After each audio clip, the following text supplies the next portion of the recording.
This morning in Living Healthy, brought to you by Abbott, heart failure is the leading cause of death across the country, affecting 6.2 million people here in the U.S. But it can be manageable, especially if caught early. Joining us with more are Dr. Philip Adamson and Tiara Johnson, who was diagnosed with postpartum cardiomyopathy. Good morning to you both. Good morning, Michaela. Happy to have you joining us today. Doctor, I want to start with you. I'm sure you get a lot of questions regarding this topic, including, what symptoms should I be aware of, maybe even some common misconceptions that people have. What would you say are the most popular?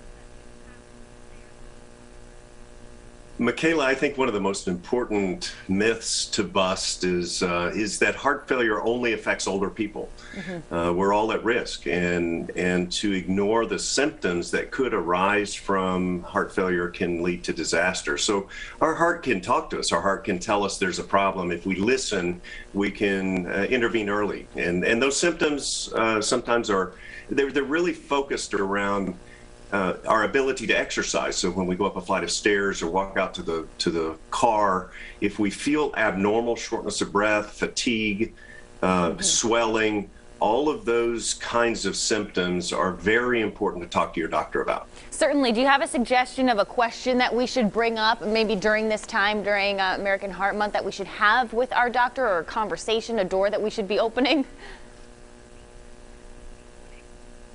Well, it's always important to talk to your doctor about your heart. And ask, is my heart okay?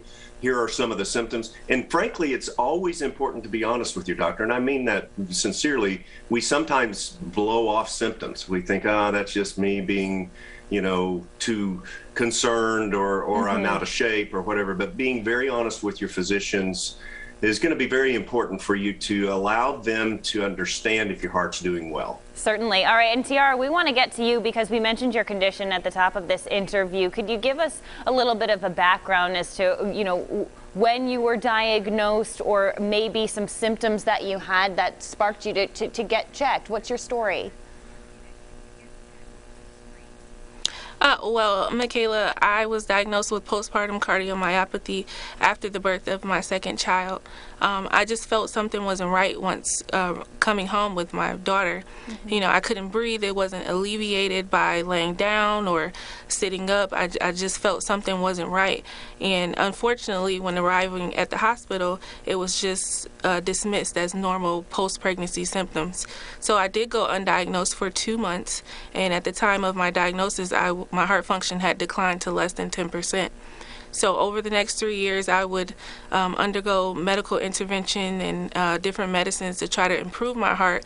Unfortunately, it did not recover.